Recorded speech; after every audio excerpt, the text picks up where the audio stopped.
My name is Courtney Moore with Remind Her movement. We empower survivors to embrace their stories of triumph, even when it doesn't feel like we've made it quite yet, and to utilize our stories to heal ourselves and one another.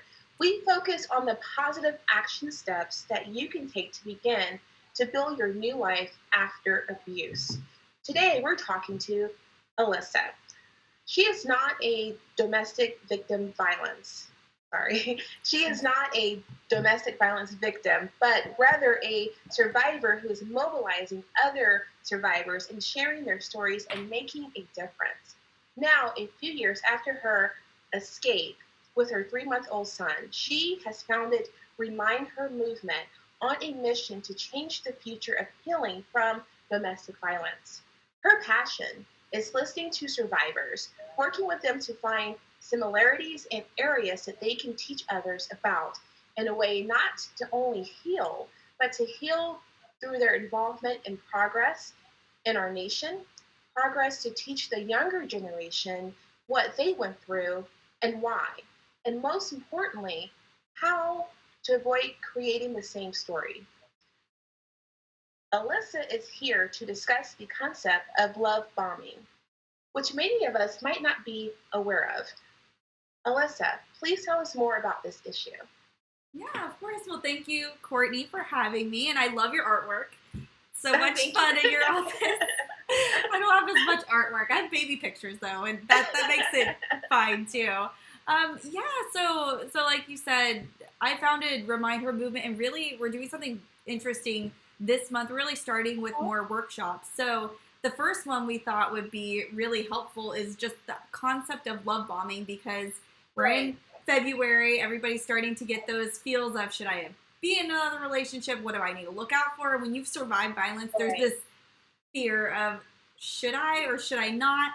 And what if I find somebody and they're exactly the same? And we get that all the time with the survivors is, we're all onto our groups and we're all chatting about what we went through, and there's this great camaraderie, but there's also these harsh truths that come up. Like, we do tend to find similar people again.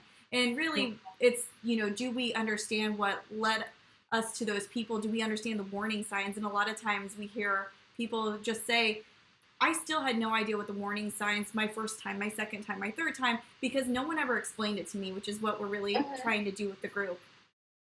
Right. Wow. Alyssa, tell me how can we tell the difference between romance and love bombing? That's a really good one, because it's a little bit tricky. Love bombing in itself, the acts that take place sometimes aren't bad. It's, normal things. They want to be with you all the time. They're constantly texting you, calling you. But there's this concept of just the love bombing. It's this influx of gift giving. They're over the top apologies. They move really, really fast. Everything has this big love at first sight, romance, Hallmark movie looking deal, which is not bad. It's what we want, right? That's why they monetize it with Hallmark. But there's this conglomeration of, when it all comes together, you start to go, wait a second, this is not right. Something's a little bit weird. Something's a little bit off. And we find a lot of times we get that gut feeling. Something goes, that's making me uncomfortable, or I feel pressured, or this just seems to be moving really, really fast. And we tend to just push that aside. But they've loved me better than I've ever been loved. He's so attentive. He pays so much attention to me. He makes sure that he plans these elaborate parties and these elaborate dates for me. And it's just so much love, and it's all good things. But when you look at the conglomeration, you go, wait, why am I feeling pressured to maybe move in, move away? What if he keeps talking about marriage very, very quickly, and there's just kind of this progression? He wants me to immediately meet his parents. He wants to immediately meet mine. He wants to do all of these things that normally would just sweep you off your feet. But in reality, it's what a narcissist is doing essentially to pull you in. So you start making those commitments. You start listening to your friends say, hey, that's probably weird. I feel like something's not right about him. No, stop. Yeah, you get closer to them. You pull away from that friend. And all these things just end up making you come closer to the point where you feel a little bit trapped. You've either made decisions to where you went, too far. You feel like you're very invested in that relationship. You feel like you've given your all in that relationship. And in the end, that's where they want you to be, because then they've transferred all that control from you over to them. Oh my goodness. Well, I think we've all heard of love at first sight, and it's something that is romantic in the movies, or portrayed as romantic in the movies. So, how can we tell? What's the difference in what type of spidey senses should we be getting Yeah, for well, love bombing? of course, of course.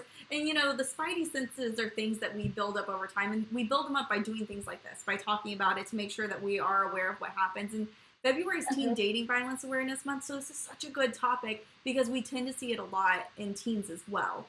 But really, how do you know the difference is hard? Because, like I said before, all the things individually are fine. They're things that show someone's attraction to you, them wanting to be around you, them taking interest in the things that you like.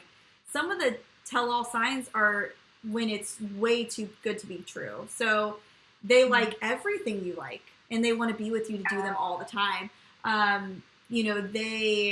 They start having people talk to you about their love for you and their relationship to you. Oh, he's been in so many relationships before, and he's never been like this. Oh man, he's just so smitten. He's this, he's that. Things that, narcissists are very good at playing the game. If they weren't good at it, they wouldn't keep doing the game. They wouldn't keep having that control. So the same thing goes for other people outside of the relationship. Narcissists have a way of trying to convince them and manipulating them, even subconsciously, just like they would manipulate you subconsciously, to say, hey, let me go in there and just really tug. Let me really poke. Let me really try to get them drawn in. When you're on the inside, it is very difficult. And it's, Wow. for some people, it feels impossible.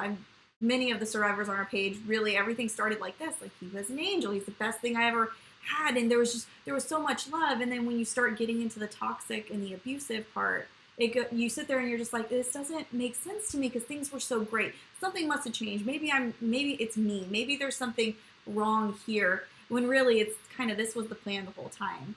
So because you're in the middle of it, because the whole point is that it's supposed to engulf you, one good thing is to just find a friend, find your confidant, and tell them everything. And I think we all, as women, if we want to admit it or not, we tend to share what we want to share, and we don't share what we don't want to share. Anything that sets your triggers off and go, oh, that's probably a little weird, and they wouldn't understand if I told her this, because she just doesn't understand how close we are. She doesn't understand our bond and our connection. And then you start withholding information. If you could tell your confidant everything, especially this beginning phase of the relationship, you're more likely to have somebody with an outsider perspective say, hold on, pump the brakes. This is not normal. This could be a red flag. And it doesn't have to be, every time a friend says this might be weird, this might be something that's over the line, that you have to run away. You are breaking up a little bit for me, so hopefully the stream is okay. I If just wanted anybody's to on, can you let tell you us know, if it's like, with okay? the audio. Yeah. Yeah. So, okay. Anybody on Facebook, if you want to just let us know that we're okay. Yeah. Always dealing with the internet, huh? I know, the internet. I tell you, it's good, but when it's bad, it's bad. Mm-hmm. Yeah, and I think too, it comes down to, when do you feel pressured? Can you recognize that you feel pressured? One thing we like to tell people to do too is keep a journal. And it sounds super weird.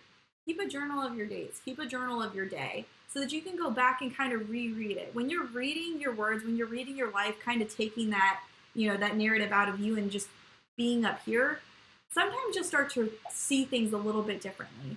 But again, we do feel it's hard when you're on the inside. The whole point is that it's supposed to be hard for you to identify, right? That's what they're going for. So being able to have that confidant and be able to say, even on, like, we have a support group, right? That's completely for survivors. You can always go on there, and we have women who will say, hey, this just happened and this guy seems so great. Like, what do you guys think? And then completely third party people can come in and say, hey, maybe that's okay. Or, that's something that happened with me. But being able to get the red flags and take the red flag and put it over here and wait. And if there's something more that progresses, you start getting more red flags, add it to that to that list, and then you can take your step. But it doesn't always have to be, I don't want to tell my friends what's going on because this seems weird, but we're trying to handle it. You know, they're going to tell me it's a red flag. They're going to tell me it's bad. And we don't really want to just jump ship all the time. We don't want to feel like, okay, it's, you know, somebody tells me it's bad, I must listen to that immediately. But it's the idea that you have to be able to share it. If you feel like you're withholding things, or if you start to feel just pressured, you say one thing, you say, I don't want to do this, or could you back off a little bit, or hey, I'm going to go with my friends, and they have, you know, a complete breakdown. You know, these are usually pretty telling signs between romance and love bombing. But romance too, you're gonna have similar things. You want them to be interested in you. It's not very romantic when the person does not care, but at the same time, it's, do these things all come together? And typically, you get this feeling of overwhelm.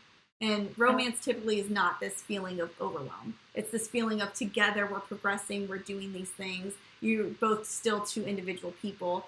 In love bombing, you typically start to see either them completely change and mold to what they think that you're wanting to drag you in, or you see that they're just kind of a different person with different people.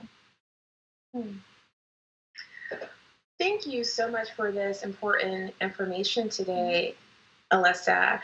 We always like to give our survivors 1 to 2 action items that they can utilize from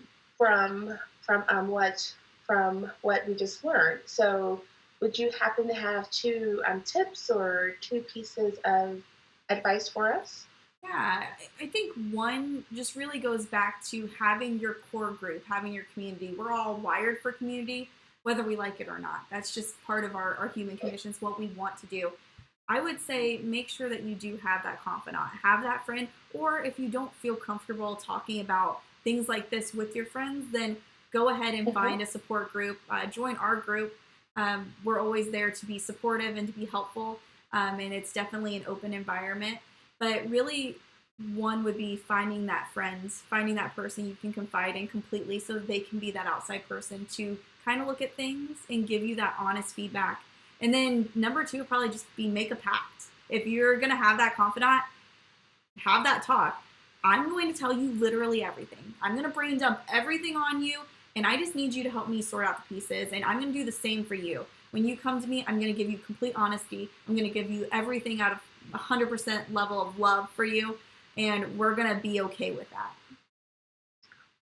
That is great, great advice. As we conclude our segment today, Alyssa, tell us what would you like to remind her? I love the reminders for sure.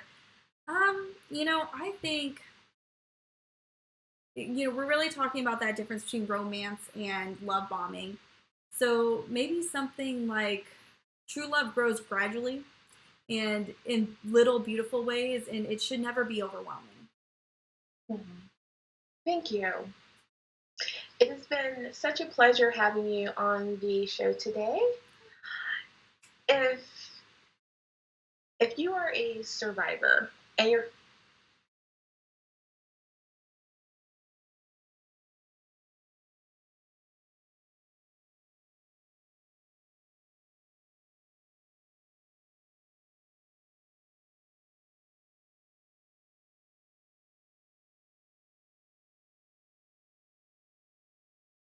Oh, Courtney, I think you froze.